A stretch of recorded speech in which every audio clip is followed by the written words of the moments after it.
The cold bites through Flight Lieutenant David Carson's leather jacket like teeth.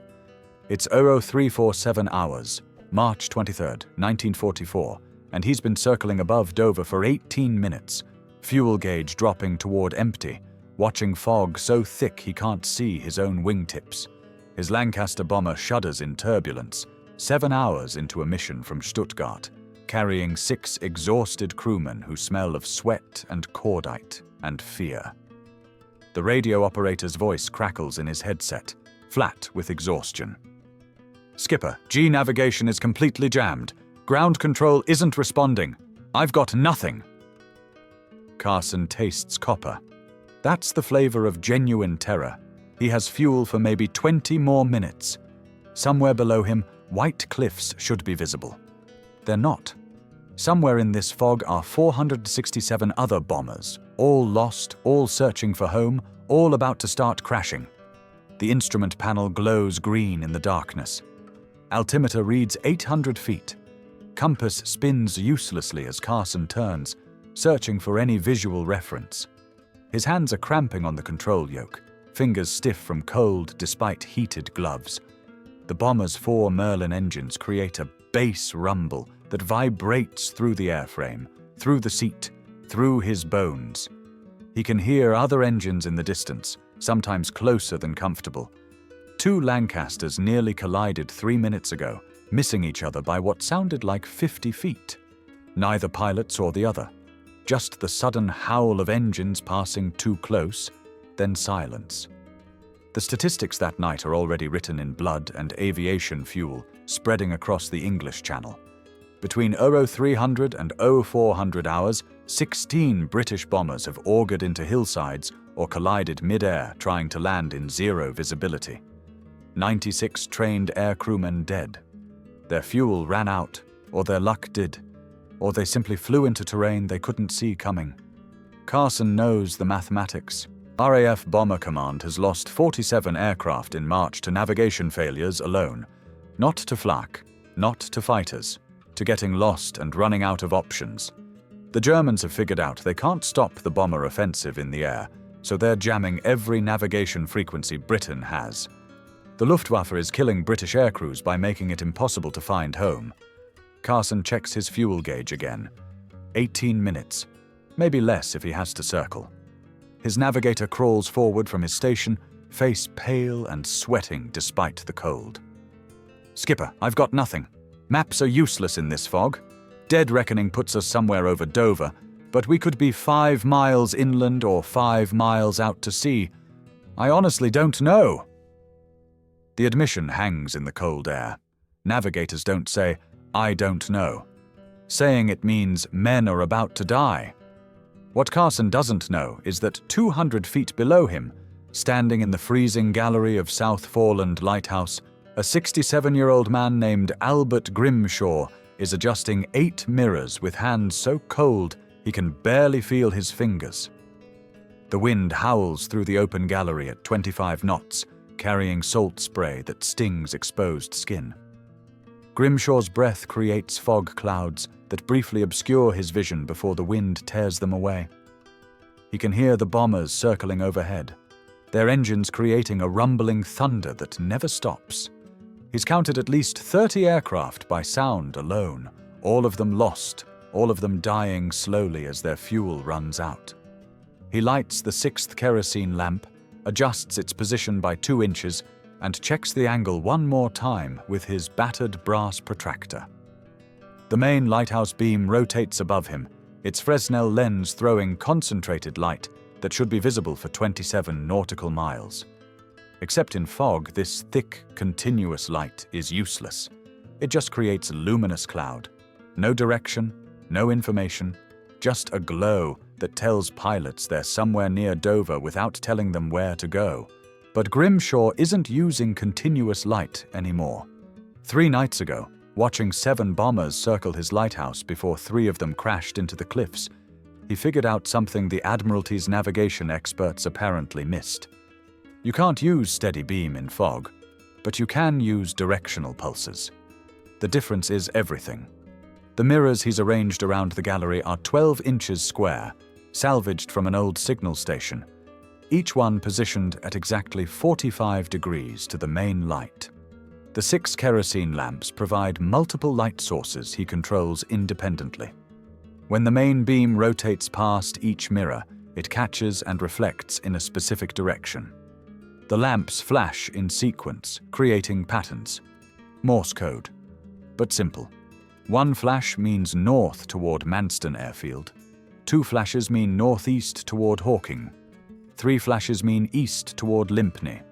4 flashes mean you're heading out to sea. Turn around immediately. Grimshaw learned this from watching Royal Navy signal lamps during the Great War. Short, bright pulses carry information through bad weather. Continuous light just scatters. He tested it 3 nights ago at 045 hours. 1 bomber circling, engine note straining, clearly lost. Grimshaw transmitted. 1 flash, pause, 1 flash, north. Repeated the pattern for 3 minutes. The bomber's engine note changed. The aircraft turned. Sound faded north. He had no way of knowing if it found Manston, but it stopped circling his lighthouse, which meant the pilot saw something and understood it. Next night, 4 bombers circling. Grimshaw transmitted to each one, giving bearings based on engine sound and 33 years of judging distance by ear. All 4 departed on different headings. None crashed. That was proof. But what Grimshaw is doing is completely unauthorized. Lighthouse keepers don't modify their lights without Admiralty approval. The approval process takes weeks, involves committees, requires technical documentation Grimshaw doesn't have the education to produce. He knows the system works. He knows bombers are dying every night. And he knows if he waits for official permission, dozens more aircrews will die while bureaucrats debate. So Albert Grimshaw, 67 years old, 8th grade education, no authority whatsoever, made a decision that will either save hundreds of lives or end his career in disgrace. He's running his mirror navigation system every night without permission, without sanction, and without telling anyone except the pilots who need it to survive. Tonight is the real test. Fog visibility is less than 100 feet at sea level, maybe 300 feet at lighthouse height. He can hear at least 30 bombers overhead, their fuel gauges all reading critical, their crews all wondering if they'll see sunrise. Grimshaw adjusts the last mirror, checks the lamp wicks, and begins transmitting.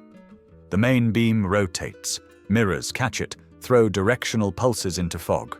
1 flash for north, 2 for northeast, 3 for east, 4 for out to sea. He transmits continuously, repeating the pattern every 30 seconds. His fingers ache from cold. His back protests standing in the wind. But he keeps adjusting, keeps transmitting, keeps counting the bombers overhead by their engine notes. Carson sees it first.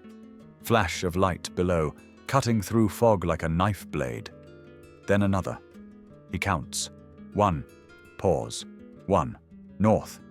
His heart hammers. He checks his compass, realizes he's been flying west, parallel to coast, when he should be heading north toward Manston. He banks left, hands shaking now from adrenaline not cold, steadies on northerly heading. For the first time in 40 minutes, he knows where he's going. His navigator is pressed against the Perspec's nose, staring down at the fog, watching for more flashes. "Skipper, what the hell was that?" Carson doesn't answer because he doesn't know. 3 minutes later, they break through fog at 600 feet. Manston Airfield lights ahead. Beautiful and impossible. He's down to 7 minutes of fuel. Landing gear drops with a hydraulic whine. Flaps extend. The Lancaster settles onto concrete with a squeal of tires, and Carson realizes his hands are trembling so badly he can barely steer. He shuts down engines. The sudden silence after 7 hours of noise is disorienting. His navigator climbs down from the nose, pale, sweating, looking like he's seen a ghost. "What was that light?" he asks. "No idea," Carson replies, "but it just saved 7 lives." Behind them, 19 more Lancasters land at Manston in the next 30 minutes, all following the same directional pulses from South Foreland. At Hawkinge, 17 bombers land after following the 2-flash northeast signal. At Limpne, 14 aircraft find runway after seeing 3-flash east pattern. Between 0330 and 0500 hours on March 23, 1944, 53 RAF bombers land safely at fog-bound airfields after being guided by directional light pulses from a lighthouse. 0 crashes during this period, compared to 16 crashes in the previous 90 minutes. The casualty reduction is immediate and absolute. But what makes this night significant isn't just 53 aircraft saved, it's that 53 pilots are now talking about the mysterious pulsed light that appeared through fog and guided them when all navigation systems failed. Word spreads through Bomber Command like cordite smoke. Every pilot flying over Channel that night files a report mentioning directional light pulses from Dover area. By 0800 hours March 23rd, reports land on the desk of Air Vice Marshal Arthur Harris, Commander-in-Chief RAF Bomber Command. Harris is 52 years old, built like a bull, with a face that looks carved from Yorkshire granite and a temper that can strip paint. He's skeptical. The Admiralty has told him repeatedly that lighthouse navigation in fog is impossible. Light scatters. Pilots can't determine direction from scattered light, but 53 pilots are telling him the same story. They saw directional pulses. They counted flashes. They followed bearings. They didn't crash. Harris picks up the phone and calls the Admiralty. His voice could cut steel. "Someone tell me what the hell is happening at South Foreland Lighthouse," he says, "and tell me now." The answer comes back 90 minutes later. No one at Admiralty authorized anything unusual at South Foreland. The lighthouse keeper there is Albert Grimshaw, 67 years old, been at his post since 1911. No record of technical modifications or signal equipment installation. Harris makes another call, this time to Dover Port Authority. "Get someone to South Foreland immediately. Find out what Grimshaw is doing, and get me answers by 1400 hours, or people are getting relieved of command." The visitor arrives at South Foreland at 1345 hours. Commander James Patterson, Royal Navy, 34 years old, signal operations expert, carrying orders to investigate unauthorized lighthouse modifications. He climbs 141 steps to Lighthouse Gallery, finds Grimshaw cleaning mirrors and trimming lamp wicks, and stops dead. 8 mirrors arranged in precise geometric pattern. 6 kerosene lamps positioned around gallery. A wooden board with simple code painted on it. Patterson stares for a long moment. "This is your navigation system." His voice carries the tone of a man who can't believe what he's seeing. 8 mirrors and some lamps?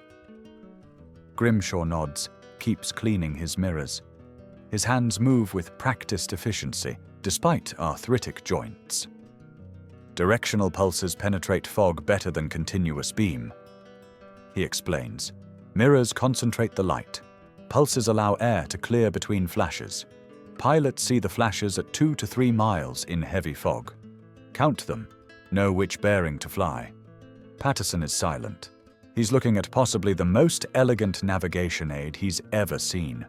Built by a lighthouse keeper using equipment that probably cost less than £5. "This is completely unauthorized," he finally says. His voice is flat, professional, but there's something else underneath. Respect, maybe, or anger that no one thought of this before. "Yes, sir," Grimshaw replies. "But it works. 53 bombers last night, 0 crashes." Patterson pulls out a notebook, writes something, underlines it hard enough to tear the paper. "Keep doing exactly what you're doing," he says. "That's an order. I'm recommending immediate official adoption, but that will take weeks. Until then, every night you have fog, you run this system. If anyone questions you, tell them Commander Patterson authorized it personally. If they have a problem, they can find me." Patterson files his report that evening, marked urgent, addressed to First Sea Lord. The key paragraph reads, "System employed by lighthouse keeper Grimshaw is crude but highly effective. Using mirrors and secondary light sources, he creates directional pulse signals visible at ranges exceeding 2 miles in conditions where conventional navigation aids fail completely. System requires minimal equipment, no electricity, can be operated by single person with no technical training. Recommend immediate implementation at all channel lighthouses and formal recognition of Grimshaw's innovation. 53 aircraft saved in single night.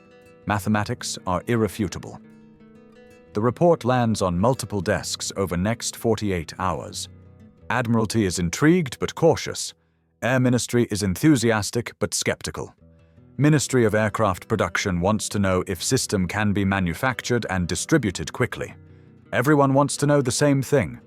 Can this really work consistently, or was March 23rd lucky? The answer comes 5 nights later. March 28, 1944, heavy fog returns. Grimshaw is ready. He's added 2 more mirrors, bringing total to 10. Positioned them with even greater precision using protractor and compass. Increased lamp intensity by adjusting wicks and using higher-grade fuel. Created rotation system, where he transmits different directional codes to different sky sectors, guiding multiple aircraft simultaneously. This time, word has spread through Bomber Command. Pilots know about Dover Lighthouse Keeper who guides them when everything fails. They're looking for his signals. Between 0200 and 0600 hours March 29th, Albert Grimshaw guides 127 bombers to safe landings at 6 different airfields. Not 53, 127, 0 crashes. The system isn't just working.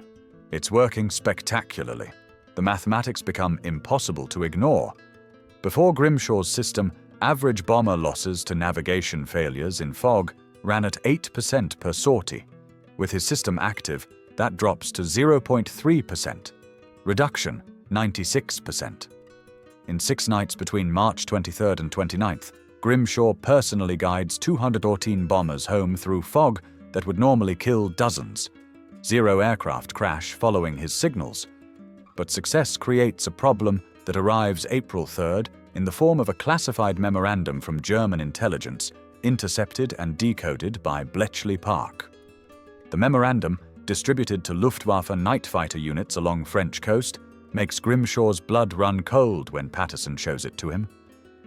British bombers returning from operations are being guided by new lighthouse-based navigation system operating near Dover. System uses pulsed light signals in Morse-like patterns. Luftwaffe night fighters are ordered to monitor these signals and position themselves along indicated bearing lines to intercept returning British aircraft. This represents significant tactical opportunity. The Germans figured it out. Grimshaw's system, which saved 214 bombers in 2 weeks, is now potentially leading aircraft into ambush. The system that saves lives might start killing them instead. April 4th, 1944, 1100 hours, RAF Bomber Command Headquarters, High Wycombe. The conference room smells of cigarette smoke, leather, and tension thick enough to cut with a bayonet. Air Vice Marshal Arthur Harris sits at the head of the table, face carved from granite, eyes like gun barrels aimed at the assembled officers. Present are representatives from Admiralty, Bomber Command, Fighter Command, and Commander Patterson.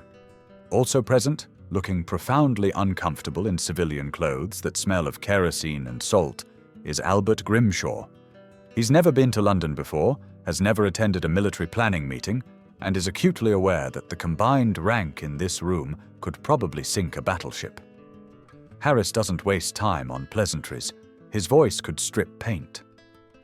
Gentlemen, we have a problem. Mr. Grimshaw's mirror system works brilliantly. Too brilliantly. The Germans now know about it, and they're positioning night fighters to intercept bombers following his signals. We have 3 options. Shut down the system and watch casualties climb back to previous levels. Continue as is and accept increased fighter attacks, or find a way to modify the system to prevent German exploitation. The room erupts.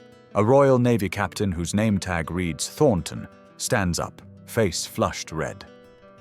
With all due respect, sir, this entire situation is irregular. Mr. Grimshaw implemented an unauthorized navigation system without proper technical review. We don't even know if his mirrors meet basic optical specifications. Harris's eyes narrow. His mirrors guided 214 bombers home safely. What specification would you like them to meet beyond that? Thornton's voice rises. Proper engineering review, wind tunnel testing, approval from the Board of Maritime Navigation. This is a civilian lighthouse keeper making modifications that affect military operations. Patterson stands, his voice cold. Captain Thornton, while Mr. Grimshaw was improperly saving 214 aircraft, what exactly was the Board of Maritime Navigation doing, besides telling us lighthouse navigation in fog was impossible? The room temperature drops 10 degrees. Thornton sits down, jaw clenched so tight his teeth should crack.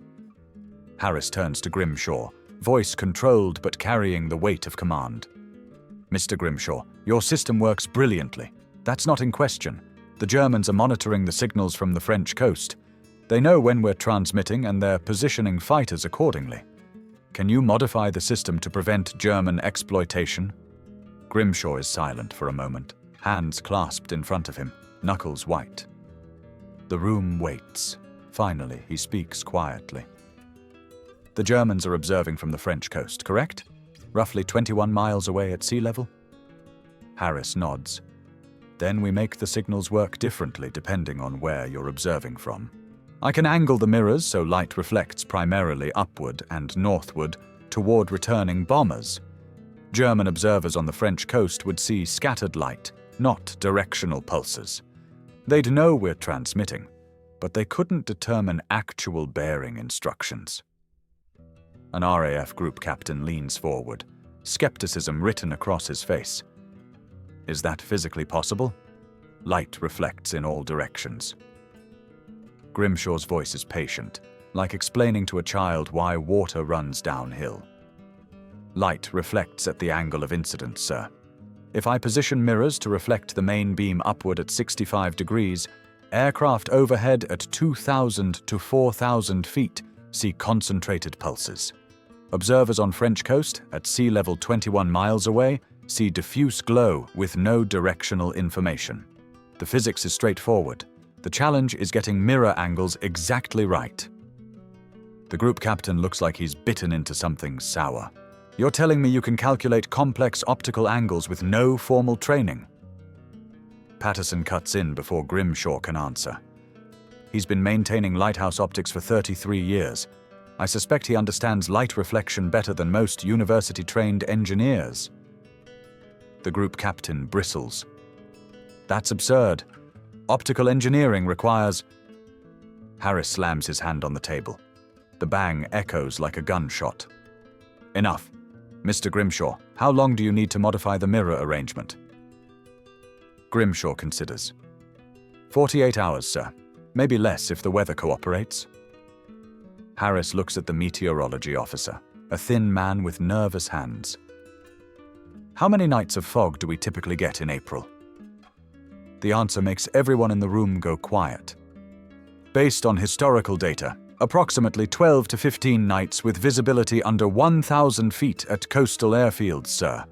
That's 12 to 15 nights where we'll lose aircraft to navigation failures without the lighthouse system.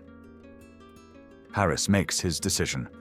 The room can feel it like a pressure change before a storm. Mr. Grimshaw, you have 48 hours to modify your mirror arrangement. We're suspending bomber operations on foggy nights until you confirm the system is resistant to German observation. Commander Patterson, provide whatever resources and personnel Grimshaw needs. This has absolute priority. Captain Thornton, if you have objections, file them through proper channels. We're done here. Thornton's face goes from red to purple, but he says nothing. The meeting ends. Grimshaw stands, knees protesting, and follows Patterson out into cold London air that tastes like coal smoke and rain. Grimshaw returns to South Foreland Lighthouse with 3 Royal Navy signals specialists, a box of optical instruments that look expensive and fragile, and 48 hours to solve a problem that would normally require a team of university-trained engineers. The wind off the channel is brutal, gusting to 30 knots, carrying salt spray that stings exposed skin and makes everything damp. The temperature is 4 degrees Celsius. Grimshaw's hands ache constantly now, arthritis made worse by cold and damp. But he works. First day is measurements. Distance from Lighthouse to French coast at Calais is 21 miles at the narrowest point. Angle from Lighthouse to French observation posts is approximately 140 degrees, measuring from bearing line to Manston airfield. The difference in elevation between his lighthouse at 374 feet above sea level and bomber altitude at 2,000 to 4,000 feet creates additional angular complexity that makes his head hurt when he thinks about it too long.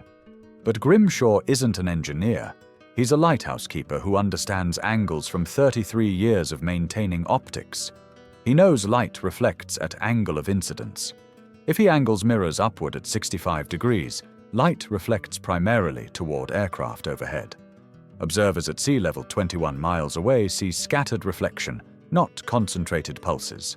The naval signals specialists watch with growing respect as Grimshaw works.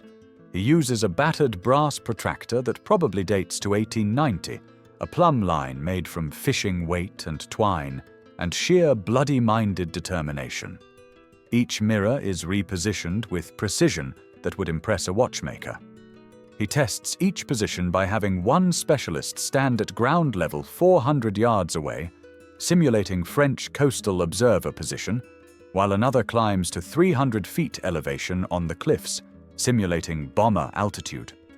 The wind tries to tear the mirrors from his hands. His fingers are so cold he can barely feel them. But he adjusts, measures, adjusts again. The specialists offer to help, but Grimshaw waves them off. He knows exactly what angle he needs. It's in his hands, in the muscle memory of 33 years maintaining lighthouse optics. Second day, he implements the modification. Each mirror repositioned using protractor, plumb line, and determination. The wind is worse today, gusting to 35 knots, carrying rain that feels like ice needles. Grimshaw's clothes are soaked through.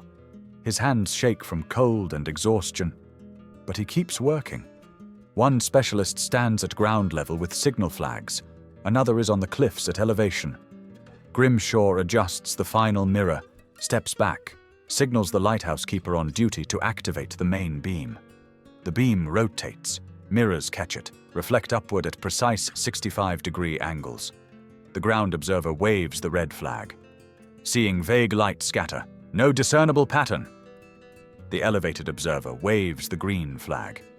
Seeing clear, distinct pulses, 1 flash, 2 flash, 3 flash pattern obvious. Grimshaw allows himself a moment of satisfaction. The modified system is ready. His hands are bleeding from where cold metal cut through skin. He doesn't notice until one of the specialists points it out. The blood is bright red against the white of the lighthouse gallery. That night, April 6th, fog rolls in at 02:30 hours. Grimshaw activates his modified mirror array, fingers wrapped in bandages that are already soaking through with blood and salt water. The cold makes the cuts burn. He doesn't care. Between 02:45 and 05:15 hours, he guides 89 bombers home. His hands move constantly, adjusting mirrors, trimming lamp wicks, compensating for wind that keeps trying to blow out the flames. Each adjustment sends pain shooting up his arms. He grits his teeth and keeps working. German intelligence reports intercepted the following day indicate Luftwaffe night fighters monitored unusual light activity near Dover, but could not determine directional information. 0 British bombers intercepted while following lighthouse signals. The modification works perfectly, but it reveals another problem. 89 aircraft following light signals create concentration patterns. Multiple bombers converge on same airfield simultaneously, increasing collision risk. 3 Lancasters nearly collided over Manston, missing each other by less than 100 feet. Pilots are screaming over radio, demanding better traffic distribution. Grimshaw spends 3 days developing what he calls rotating sequence system. Instead of transmitting same directional code repeatedly, he transmits different codes in rotation. First 30 seconds. 1 flash for Manston. Next 30 seconds, 2 flashes for Hawkinge.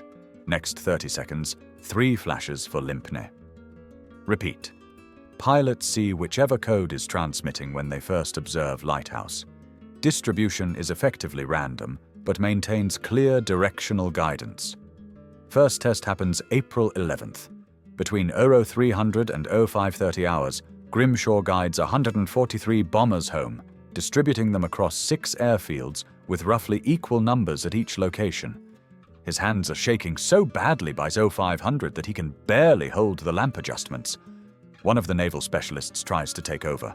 Grimshaw waves him off with a snarl. "I know the timing. You don't. Touch my lamps and you'll get men killed." The specialist backs away. Nobody argues with a 67-year-old man who hasn't slept in 40 hours and is running on determination and tea that's more whiskey than anything else. Word spreads beyond Bomber Command. By mid-April, Admiralty implements modified versions of Grimshaw's system at 14 lighthouses along English coast. Each lighthouse keeper receives simplified instruction manual written by Grimshaw himself. 8 pages. Plain language. Hand-drawn diagrams that look like they were sketched by a child, but convey information with perfect clarity. The manual's introduction reads, "You don't need to understand the mathematics. You need to understand that light reflects at angles. Position your mirrors as shown. Adjust them until pilots overhead see pulses and observers at sea level see scatter.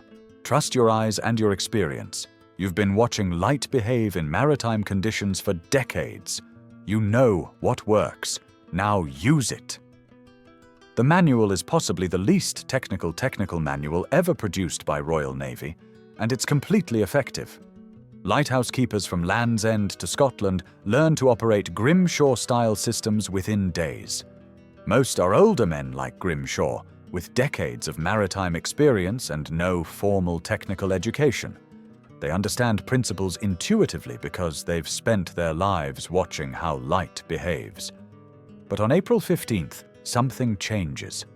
German jamming intensifies to levels that make previous interference look like amateur hour. The G navigation system becomes completely unusable over France and increasingly unreliable over southern England. Ground-controlled approach radios experience interference so severe controllers can barely communicate with approaching aircraft. Bomber Command faces crisis.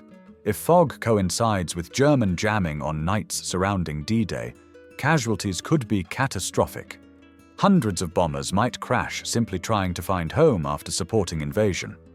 On April 17th, Patterson arrives at South Foreland with a question that makes Grimshaw's stomach drop. "Can your system work in clear weather? Not just as emergency fog navigation, but as continuous backup when radio systems are jammed?" Grimshaw stares at him. "You want me to provide navigation for every bomber operation? Every night?" Patterson's face is grim. "The Germans know invasion is coming. They're trying to blind our navigation completely. Your system can't be jammed because you can't jam light.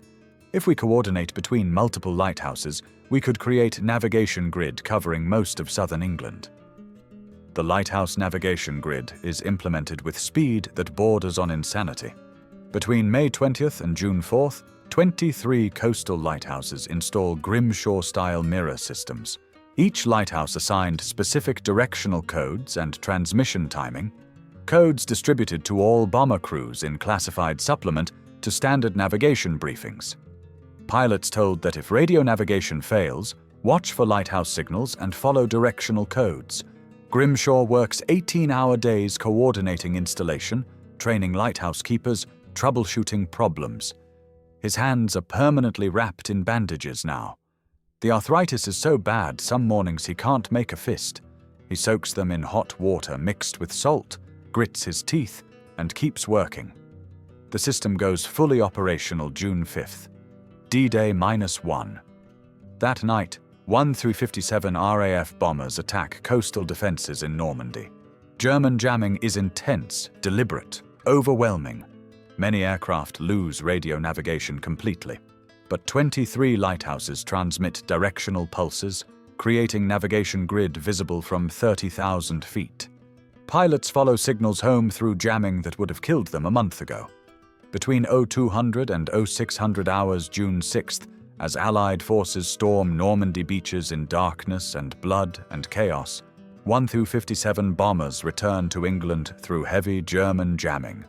Aircraft losses to navigation failures. 2. Both due to mechanical problems unrelated to navigation. 0 losses to getting lost. 0 losses to running out of fuel while searching for home. 0 losses to flying into terrain in fog. The success of D-Day night operations establishes Lighthouse mirror navigation as essential backup system. Throughout June and July 1944, as Allied ground forces fight across Normandy in mud and blood and fire, Bomber Command conducts maximum effort operations almost nightly. German jamming continues at high intensity. Radio navigation systems fail regularly. But Lighthouse Grid keeps working because you can't jam light. German electronic warfare units can disrupt radio frequencies.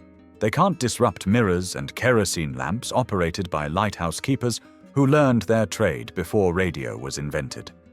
The German response is documented in intercepted communications from June through August 1944. The intercepted messages show increasing frustration, confusion, and eventually something close to panic.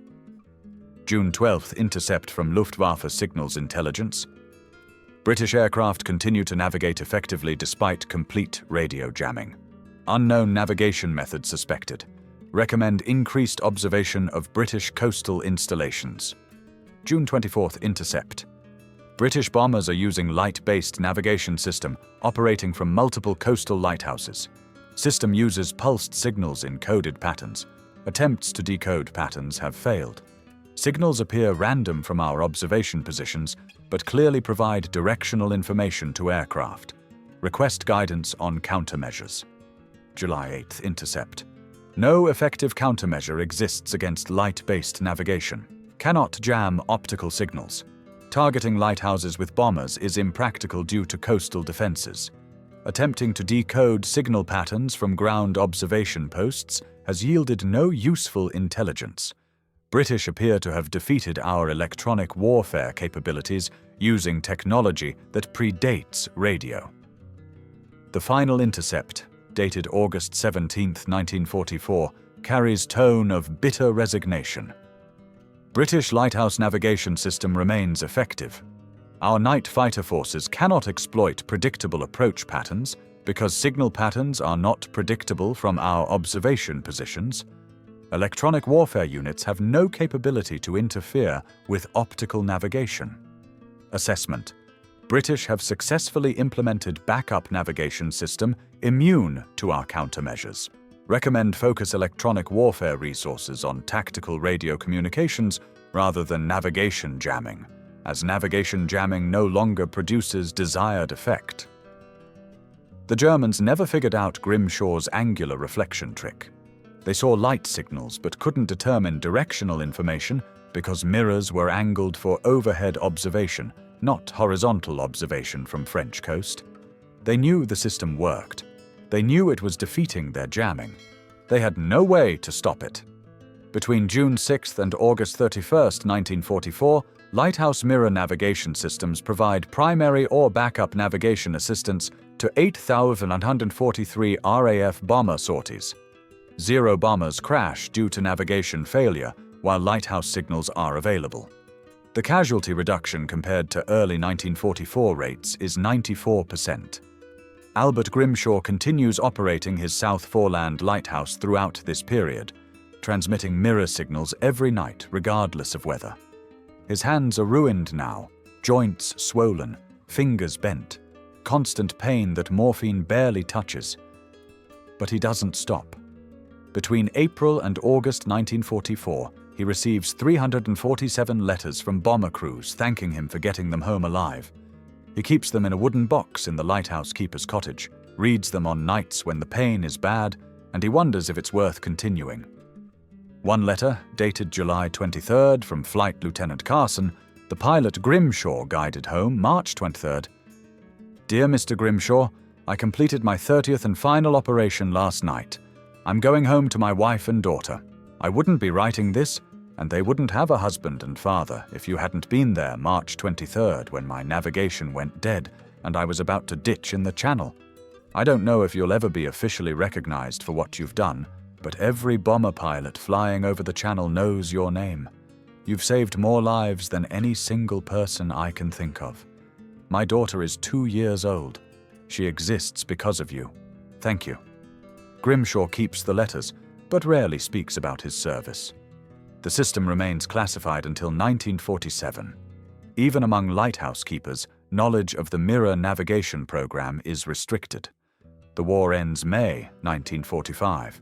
Lighthouse mirror systems are gradually phased out as improved radar and radio systems become available. By 1946, most lighthouses return to standard navigation beacon operations. Mirrors removed, special lamps extinguished. The system that saved thousands of lives fades into classified history. Grimshaw retires from lighthouse service in 1946 at age 69.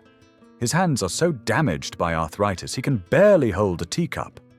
The Admiralty offers him a pension, a letter of thanks, and no public recognition. He dies in 1953 at age 76 in the same cottage where he lived during the war. His obituary in Dover Express describes him as devoted lighthouse keeper who served South Foreland Light for 35 years. No mention of mirror navigation, no mention of 2,400 bombers guided home, no mention of thousands of lives saved with 8 mirrors and determination.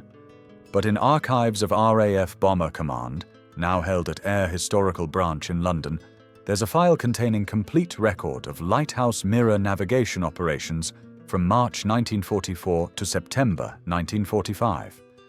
The statistics tell the story that Grimshaw never told. Total bomber sorties assisted by lighthouse mirror navigation, 11,247.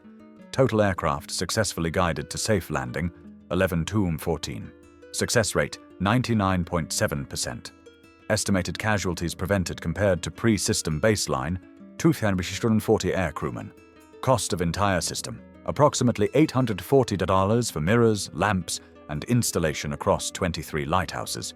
Cost per life saved, less than $1. The file also contains 412 letters from pilots to various lighthouse keepers, primarily to Albert Grimshaw. One letter, dated August 1946, came from bomber pilot named Robert Hayes. Dear Mr. Grimshaw, I'm writing a year after war ended because I wanted you to know something. Last month my son was born. I named him Albert, after you. I wouldn't have survived without your mirror signals guiding me home on at least 4 occasions. My son exists because you figured out how to make light work when radio failed. Thank you doesn't seem adequate, but thank you. The legacy of Grimshaw's mirror navigation extends beyond World War II in ways the Admiralty never anticipated. When Royal Navy developed emergency navigation protocols for nuclear submarines in 1950s, researchers examined Grimshaw's lighthouse system as case study in low-tech backup navigation. The principle of using light-based directional signals as fail-safe when electronic systems fail influenced submarine emergency surface procedures still used today. Modern aircraft carrier operations include light-based backup landing systems directly descended from Grimshaw's mirror array concept. During Falklands War in 1982, when Argentine jamming disrupted British radio navigation, modified lighthouse signals guided several aircraft to safe landings. The idea that simple optical systems can provide reliable navigation when complex electronics fail has become standard doctrine in naval aviation. Contemporary search and rescue operations use mirror-based signaling systems for precisely the reason Grimshaw demonstrated in 1944. Light penetrates conditions that defeat radio. Simple systems work when sophisticated systems fail. In 1978, 25 years after Grimshaw's death, British government declassified Lighthouse Mirror Navigation Program. A small bronze plaque was installed at South Foreland Lighthouse, now a museum. The plaque reads, "During World War II, lighthouse keeper Albert Grimshaw developed mirror-based navigation system that guided over 2,400 aircraft to safety when radio navigation systems failed. His innovation saved an estimated 2,940 lives. This lighthouse stands as memorial to his contribution. The plaque doesn't mention that Grimshaw violated regulations implementing system without authorization. Doesn't mention he operated continuously for 6 months before receiving official approval. Doesn't mention that bureaucratic procedures would have delayed implementation by weeks while bombers continued to crash. Grimshaw decided saving lives was more important than following proper channels. The cold mathematics proved him right. The final word on Albert Grimshaw comes from Air Chief Marshal Arthur Harris in his post-war memoirs, published 1947, though Grimshaw's name was redacted until 1978 declassification. Among many innovations that kept Bomber Command operational during final years of war, few were as significant as Lighthouse mirror navigation system developed by a Dover lighthouse keeper. His system was crude by technical standards, but brilliant in simplicity and effectiveness. It saved more lives than many highly classified technical programs that cost millions of pounds. Sometimes best solutions come from practical men solving practical problems with practical tools. Albert Grimshaw would have considered that sufficient recognition. He was practical man who solved practical problem with practical tools. The fact his solution saved thousands of lives was simply natural result of doing his job properly.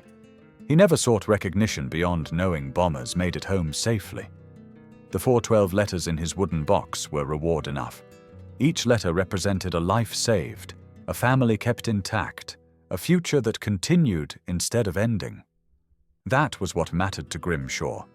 Not medals or official recognition, but knowledge that when it mattered most, when sophisticated systems failed and men were dying, he figured out how to make light work in ways no one else considered. His hands paid the price.